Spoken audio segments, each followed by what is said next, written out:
Well, good morning, everybody. We're reading through Numbers 31 to 32 today. And I have to make this quick because I haven't been deleting my memory, and I only have 6 minutes and 19 seconds to do this in. And then I'll have to do some deleting.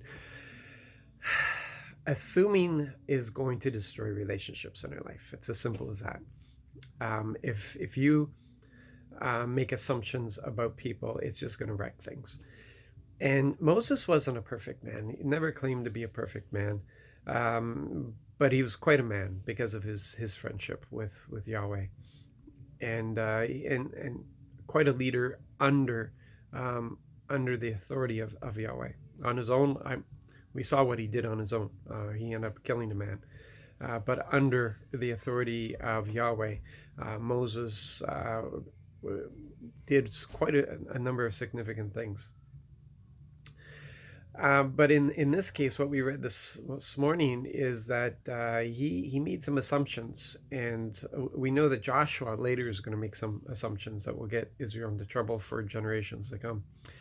And what has happened is that they moved into an area where Yahweh told them to wipe out this nation, these people, these tribes, and they did. And two and a half of the tribes of Israel looked and said, you know what, this land is perfect for our flock. We want this land. And they went and spoke to Moses. And here Moses made the assumption that what these guys are saying is they didn't want to go into the promised land, that they didn't want to take part in any of the fighting. They wanted to stay where it was comfortable and safe.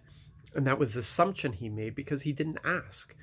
And to come to find out that the leaders were more than willing to accompany Israel across into the land and take up arms with their brothers, and not come back to their wives and their children until Israel had done everything that it was intended, what was supposed to happen. And even when they explained this to Moses, he still insisted that he said, "Listen, if you don't do this, then you're not going to get this land." And like, there was still something about him, and the reason was because he was looking at this, and he was concerned with the morale, because he had already lived through what it was like when he sent the 12 spies in, and 10 of them demoralized the nation. 10 of them really discouraged them so that they wouldn't follow through on the instructions of Yahweh, and he didn't want to see that repeated. So he was relying upon his experience, which we do quite often when we're dealing with people. And what we need to do when we deal with people is that we have to forget our experience, and we have to look at the person who's standing in front of us, and don't assume that they're going to do the same things that people have done in our past.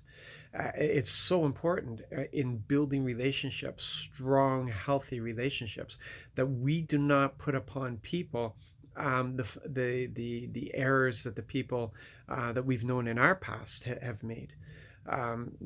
That we ask questions, we find out motivations. Why are you doing this? Why are you wanting to do this? And we could discover that their heart is right and with the Lord, and we might be able to help them just to fine tune it a bit, and to avoid maybe some pitfalls and some mistakes. But if we just make assumptions, we're going to wreck the relationship, and we're not going to be involved in their lives to help them with the things that they want to overcome and the things that they want to do. And this is vital because this is who we are. This is our purpose. We bring the kingdom into people's situations and into people's lives and into people's circumstances. But if we're making assumptions, we're not going to get that opportunity because we are torpedoing the relationship. We have to talk. We have to go in with a clean slate. We can't go in with these assumptions. And what we do is we can bring experience with us to help them overcome problems, things, mistakes that have been made in the past. But again, it can't be done in our strength, in our wisdom, because we'll end up killing somebody like Moses did. We have to do what Moses did and submit ourselves to the authority, in his case to Yahweh, in our case to Jesus Christ, so that what we bring to the table isn't faulty assumptions, but is the best thing that these people could receive and in need. Yeah. So there you go. I'm throwing that out there. I'm going to have to cut it short because I'm about to run out of space. You guys be blessed today. Be encouraged. I love you. Keep going, guys.